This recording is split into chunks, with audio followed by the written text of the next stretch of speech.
होते, सृष्टि का क्रम ही रुक जाता। ये पूरी सृष्टि दो एनर्जी से बनी है, मेल और फीमेल एनर्जी से। ये पूरी सृष्टि, पूरे जीव जंतु जानवर वनस्पति सब मेल फीमेल एनर्जी से आगे बढ़ रहे हैं, जो हमारे लिए उपयोगी हैं। सृष्टि का क्रम चल रहा है। तो ये ना हो तो कुछ सब कुछ रुक जाए, लेकिन ये भी संयमित और मर्यादित होना चाहिए। लेकिन सारी मर्यादाएं खत्म हो रही हैं, सब मर्यादाएं खत्म हो रही हैं।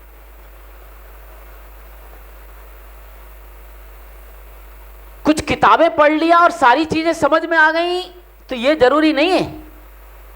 अच्छा ये बताइए, जज पढ़े लिखे होते हैं कि नहीं? हाँ ना तो करो। जज पढ़े लिखे होते हैं, होशियार होते हैं तभी तो जज बने। अच्छी सैलरी लेते हैं, खूब लेते हैं। हाँ, पता है कितने लोग हैं जिनके बच्चे हो गए? हाथ खड़ा करें। ओके,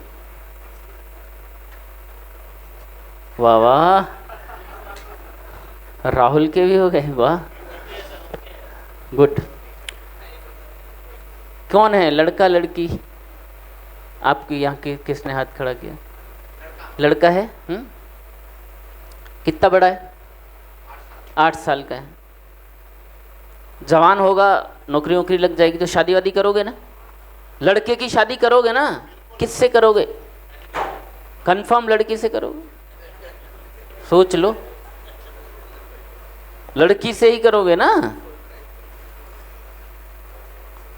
लेकिन भारतीय कानून क्या कहता है?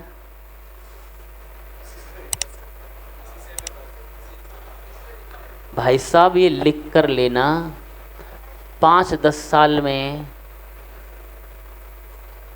कोई लड़का अपने दोस्त को लेकर माँ बाप के सामने आ सकता है, dad we have decided to get married, और आप कुछ नहीं कर सकते क्योंकि कानून कहता है। अब देखिए इस बावले जज को जो पढ़ा लिखा है, क्योंकि उसने धर्म नहीं पढ़ा ठीक से, ये प्रकृति के नियम ही धर्म है ना, और क्या है? तो जिस बावले जज ने ये डिसीजन दिया है, उस बावला जज जो डिसीजन देने लायक बना है और इस दुनिया में आया है, यदि उसका पिता किसी लड़के से शादी कर लेता तो वो आता क्या? हेलो, या उसकी मां किसी महिला से शादी कर लेती? ये पागलपन चल रहा है। ये मानसिक रोगी हैं, मानसिक रोगी हैं। लेकिन ये जजमेंट किसने दिया? तथाकथित पढ़े लिखे जज ने। तो ये संयम, धर्म आधारित, लेकिन फ्रीडम के नाम पर कुछ भी चल रहा है। तो इसलिए हमारे धर्म आधारित पैसा, धर्म आधारित संयम, इच्छाओं का हमें कंट्रोल करके आना चाहिए, तब जीवन ठीक होगा। और फिर जब ये सब अच्छा हो गया,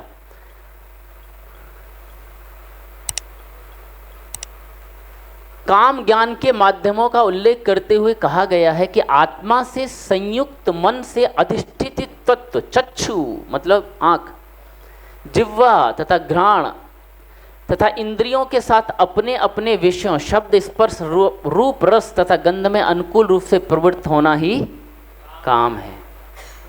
कितना व्यापक हमारे यहाँ हर चीज का। अब काम की भी 3 इच्छाएं हैं, डिजायर्स 3 तरह की होती हैं, सात्विक, राजसिक और तामसिक। इच्छाएं 3 तरह की होती हैं, पहली सात्विक, दूसरी राजसिक और तीसरी तामसिक। इन तीनों इच्छाओं के लिए हम जी रहे हैं। अब सात्विक इच्छाएं कौन सी हैं? सात्विक इच्छाएं हैं बिना स्वार्थ के, स्वधर्म के अनुसार संयमित होकर जो हमारी इच्छाएं होती हैं, विवेक के अनुसार, धर्म सम्मत, समाज को जिसमें नुकसान ना हो, किसी दूसरे को नुकसान ना हो, ऐसी इच्छाएं जो होती हैं उन्हें सात्विक कहते हैं। लेकिन कुछ इच्छाएं जो राजसिक हैं, काम विषय वासना इंद्रिय संयोग से पैदा होने वाला अहंकार युक्त तथा फल की इच्छा से किया जाने वाला काम, इस प्रकार का काम भोगते समय सुखकारी प्रतीत होता है किंतु परिणाम दुखकारी होते हैं। ये राजसिक इच्छाएं। और तामसिक इच्छाएं कौन सी हैं? तामसिक काम में मनुष्य मोहपाश में बना रहता है, वह न तो वर्तमान का और न ही भविष्य का कोई विचार करता है। आलस्य, निद्रा तथा प्रमाद इस काम के जनक कहे गए हैं। इस प्रकार का काम न तो भोगते समय सुख देता है, न ही इसका परिणाम सुखकारी होता है। उल्टी करने में मजा आता है क्या? यानी भोगते समय भी अच्छा नहीं लगता है, पिया खाया और तुरंत निकाला, मजा आया नहीं, भोगते समय भी अच्छा नहीं। और सुबह जगह तो हैंगओवर हो गया अलग। यानी कर्म का फल तुरंत सुबह की सुबह भी मिल रहा है। तो ये तामसिक इच्छाएं हैं। क्या आप मेरी बात पकड़ पा रहे हैं? ये तामसिक है जो शरीर पर जीवन का लक्ष्य तामसिक से राजसिक और सात्विकता की ओर जाना है। जीवन असली जीवन के जो पर्पज है, या तो जीवन को आप और गहराई से जानेंगे तो। लेकिन हमको ये इच्छाएं हैं, इनको भी पूर्ति करना है गृहस्थ में, इसका मतलब ये नहीं है। लेकिन जब तीनों का बैलेंस होगा ना तो जीवन सुख में रहेगा। और तीनों में से दोनों का, तीसरी तो न हो तो बेस्ट है, पर राजसिक और सात्विक इनका बैलेंस हमारे जीवन में हो जाए तो जीवन बहुत मस्त हो जाएगा,